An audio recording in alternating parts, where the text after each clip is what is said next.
Diamond হারবারের বিষ্ণুপুরের জাহিরউদ্দিন ফকির কর্মসূত্রে মহারাষ্ট্রের নাগপুরে মারাত্মক এক অভিজ্ঞতার কথা শেয়ার করছেন। বলছেন যে বাজারে বাংলায় কথা বলেছেন বলে রীতিমতো থ্রেট করা হচ্ছে। আধার কার্ড থেকে শুরু করে সব পরিচয়পত্র নিয়ে নেওয়া হয়েছে। শুধু তাই না, 50,000 টাকা জরিমানা করা হয়েছে, ফাইন। বাংলায় কথা বলেছে বলে ফাইন দিতে হচ্ছে। অর্পণ রয়েছে আমার সঙ্গে সরাসরি। অর্পণ, কি অভিযোগ করছেন এই জাহিরউদ্দিন ফকিরের পরিবার বা তিনি নিজে? একদমই দেখো, ডায়মন্ড হারবার লোকসভা কেন্দ্রের যে বিষ্ণুপুর বিধানসভা রয়েছে সেখান থেকে প্রায় 14 জন একটি কোম্পানিতে তারা কাজে গিয়েছে। সেখানে তারা জরির কাজ করেন, অর্থাৎ অ্যাম্বুটারির কাজ করছিলেন।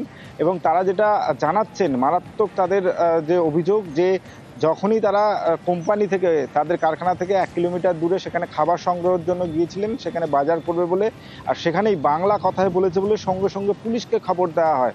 এবং পুলিশ এসে যে মহল্লায় তারা থাকেন, তুমি জানবে যে বাইরের যে কারখানাগুলো রয়েছে তার পাশে যে মহল্লা সেখানে তারা থাকেন, সেখানে পুলিশ রীতিমতো এসে তল্লাশি চালিয়েছে, যা কারা বাংলাদেশি রয়েছে তাদেরকে চিহ্নিতকরণ করার জন্য তাদেরকে প্রত্যেক ঘরে গিয়ে তাদের ডকুমেন্টস নেওয়া হয়েছে। এর পাশাপাশি তাদের যেটা অভিযোগ, যে পাশের কয়েকজন বাংলা ভাষী যারা বাংলায় কথা বলছিলেন তাদেরকে তুলে নিয়ে যাওয়া হয়, 50,000 টাকা জরিমানা দিয়ে তাদেরকে ছাড়ানো হয়েছে। স্বাভাবিকভাবেই এই খবরে এই জহিরের পরিবারের সদস্যরা তারা কিন্তু যথেষ্ট আতঙ্কিত। তারা চাইছেন যে ছেলে ফিরে আসুক, এবং ছেলের সঙ্গে বিষ্ণুপুরের বিধানসভা কেন্দ্রের প্রায় 14 জন রয়েছে একটি কারখানায়। তারা এক প্রকার গৃহবন্দী হয়ে রয়েছেন, তারা বাইরে বেরোতে পারছেন না পুলিশের ভয়ে।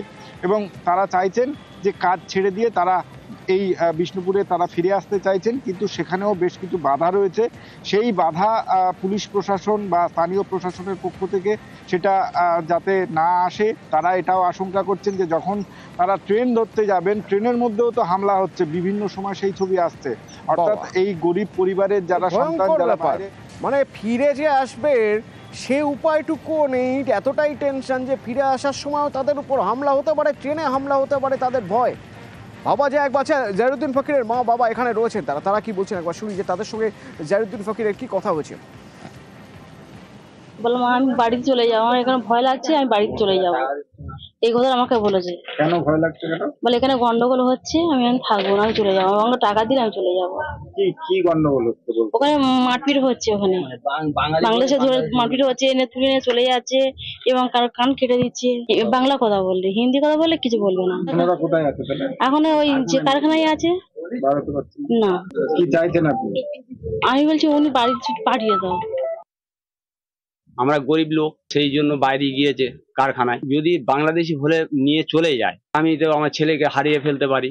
তো এখন তো বাংলাদেশি বলে বহুত মারছে। পাশে কারখানাতে কিছু ছেলে মানে ধরে তুলে নিয়ে গেছে, প্লাস তাদের মারধরও করেছে, নাকি 50,000 টাকা করে ফাইন করেছে। এটা ওরা আমাকে বলেছে। এইটা অমিত শাহ এখানে মিটিং করে যাচ্ছে, নরেন্দ্র মোদী এখানে মিটিং করে যাচ্ছে। তাহলে আমরা বাংলা কথা বলি বলে আমাদের কি বাংলাদেশি করে দেবে সব?